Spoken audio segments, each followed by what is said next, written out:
We're moving to our next part of the program. If you ever heard about Nostradamus Report, it's a very famous and very important thing, and we're really glad that we can have a presentation on this topic. So please welcome the head of industry of Göteborg Film Festival, Josef Kullengård. Hi, Josef.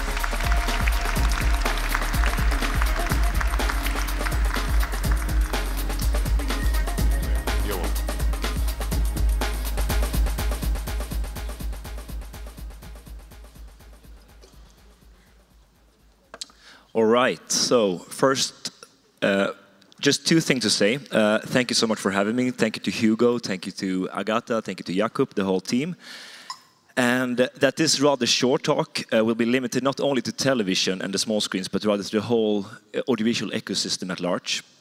The Nostradamus Report, some of you might know it, others don't, has been commissioned by the Göteborg Film Festival since 2013 and was established in the light of the rapid changes within the industries with changing business models, financing structures, audience behaviors, but also the rather macro trends of the society as well, established to predict the near future and also to contribute to somewhat to the upskilling of the industry. So the annual report has been presented every year since 2013, nowadays in collaboration with Marché de Film, and is written by the great industry analyst Johanna Collinen, and in close collaboration with the editorial team, which I'm leading. So the report, just very short about the report is based on research over the year, together with a few in-depth interviews with selected industry experts, which of course is essential to the analysis and the insight that we provide with the report. And of course, the report is made possible with our amazing partners and supporters, Boost Helsingborg, Göteborg Film, Lindholmen Science Park, Kulturakademin, and with us as always is Creative Europe, Nordisk Filminitiativa Fund, and the region of Västra Götaland, and the report is free to download on our website, so please check that out. So the 12th report, and I talk pretty fast and I also stutter, so bear with me. And we have an 80-page report to go through in almost 10 minutes, so yeah, just settle in. So going to the 12th report we released less than 2 months ago at Marché de Film.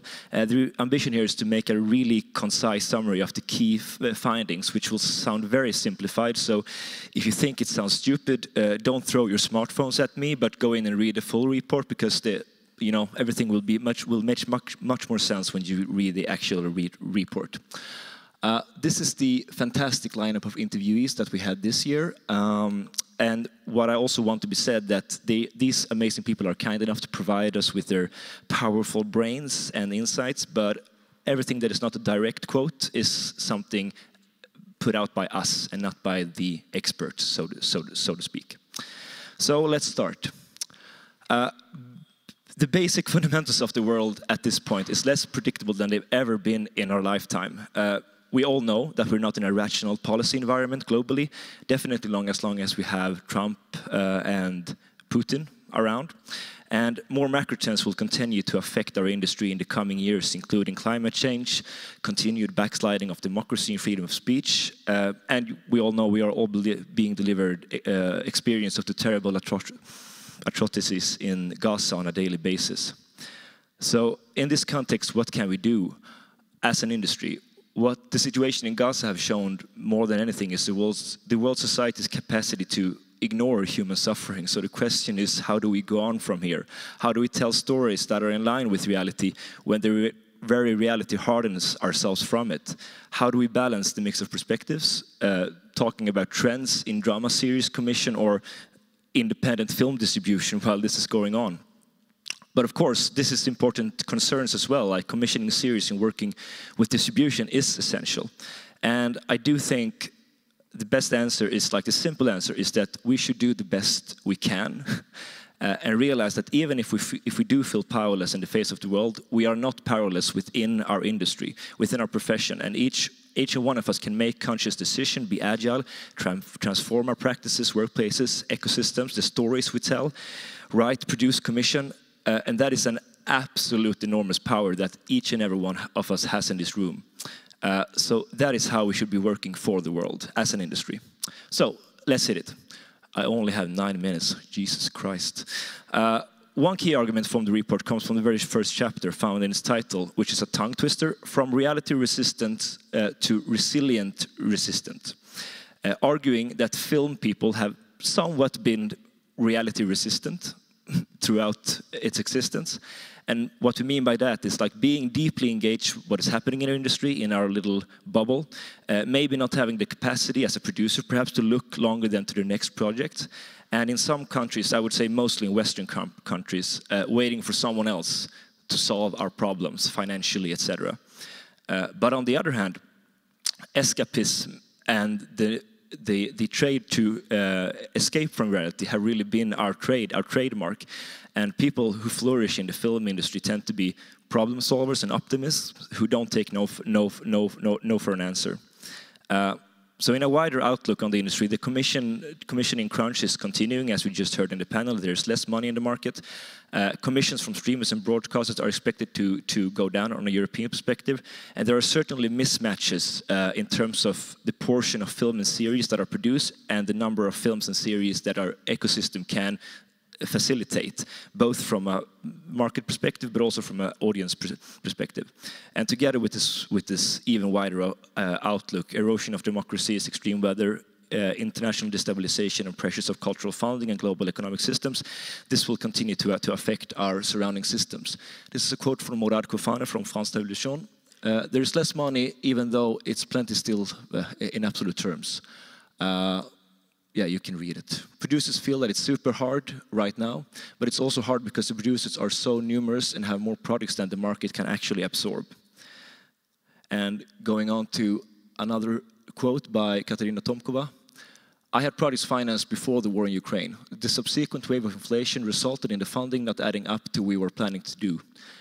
So you just have to figure out real problems to real world, like near world problems. So being reality resistance is no longer of a direct help, and this is important to everyone. In this given context, being an agile and problem-solving professional is indeed a key asset to navigate this landscape. So, moving on. The local context of these current near future problems will vary very heavily, but inevitably impact events and premises further down the line. The distribution of realities in Europe have, of course, always been there. It's never been the same to produce a film in Bulgaria, in Sweden, or in Spain. But as the world is in a course of development which is not beneficial to the values which the cultural sphere have been fighting for, and further the systems we are relying on for our work to be made, we need to call for solidarity and active engagement. Very well put by Tamara Tachivili here. It's easy to say that you're including everyone or that you're neutral and promote the plurality of voices when you not wake up every morning in a country with mostly uninterrupted social political development. We need to be better at handling potential chaos.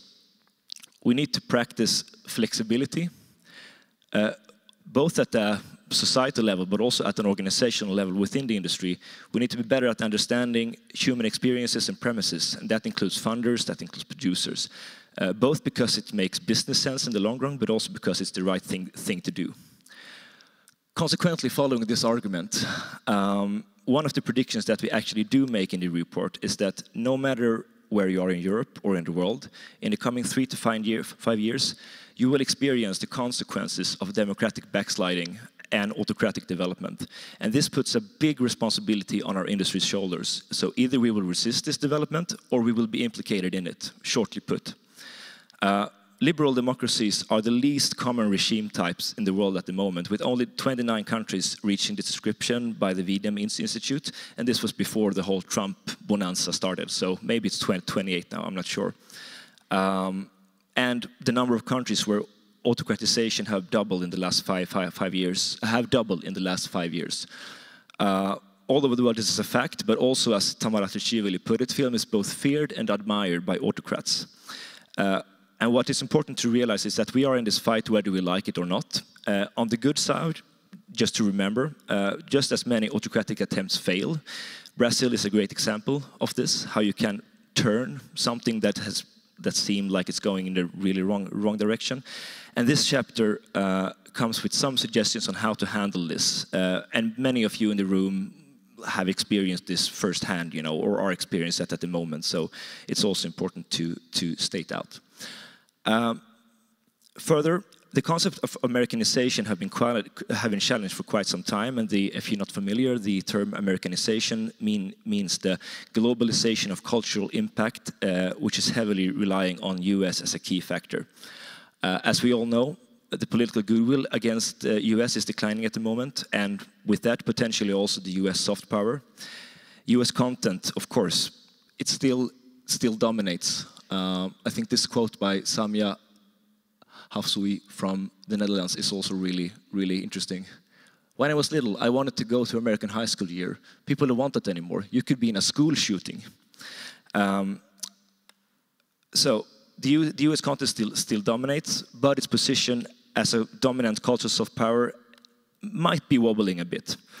This is of course also concentrated to the economic impact of the US, and the outcome of the current political situation in the US in the coming years will of course show which direction it will take.